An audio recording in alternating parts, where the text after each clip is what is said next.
பத்திரிகையாளர் சந்திப்பில் பேசிக் கொண்டிருந்தபோது திடீரென செய்தியாளர் மாற்று கேள்வி கேட்டதால் முன்னாள் முதலமைச்சர் ஓ பன்னீர்செல்வம் டென்ஷனான வீடியோ சமூக வலைதளங்களில் வேகமாக பரவி வருகிறது.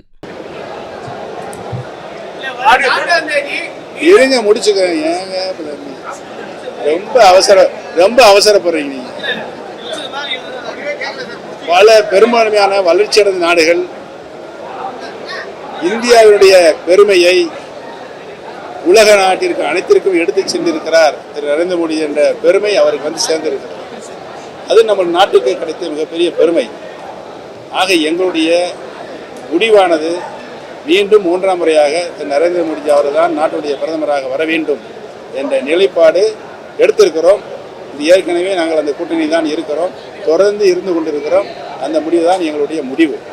பேச்சுவார்த்தை அப்படிங்கிற விஷயம் துவங்காம இருக்கீங்க. நீ பாத்தீங்களா பேச்சுவார்த்தை நான் பேசிக் கொண்டிருக்கிறேன். மோடி அவர்கள் வந்தப்போ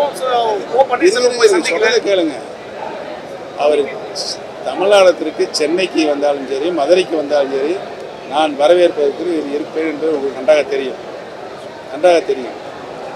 ஆனால் இன்றும் நான் அவங்களோட மரியாதையாக இருக்கிறேன், அவர்களும் எங்களோட மரியாதையாக இருக்கிறார். ஆகவே இதில் எந்தவித பிரச்சனைக்கும் இடமில்லை. எங்களுடைய நோக்கம் திரு நரேந்திர மோடி அவர்கள் பாரத பிரதமராக வர வேண்டும் என்றுதான் ஒரே நோக்கமாக இருக்கிறது ஒழிய நீங்கள் சிந்து முடிஞ்சு வர வேலையெல்லாம் தயவு செய்து வேணாம். வேற கேள்வி. சின்னம் கிடைக்கவில்லை என்றால் தாமரையில் நின்று போட்டியிட ஓபிஎஸ் தரப்பு முடிவு செய்து அது பின்னால சொல்லுவோம். வாங்க வேற கேள்வி போங்க. அதெல்லாம் பின்னால சொல்லுவோம். வாங்க அடுத்த இடத்துக்கு போங்க.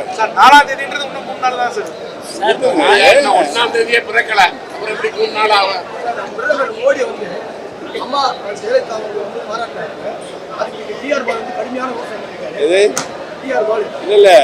அதாவது மாண்புமிகு அம்மாவுடைய நிர்வாக திறமை தமிழ்நாடு மட்டுமல்லாமல் இந்தியா மட்டுமல்லாமல் உலகத்தில் இருக்கின்ற எல்லாருக்குமே தெரியும் அம்மாவுடைய நிர்வாக திறமை. செய்திகளை உள்ளது உள்ளபடி தெரிந்து கொள்ள ரெஃப்ளெக்ட் நியூஸை சப்ஸ்கிரைப் பண்ணுங்க.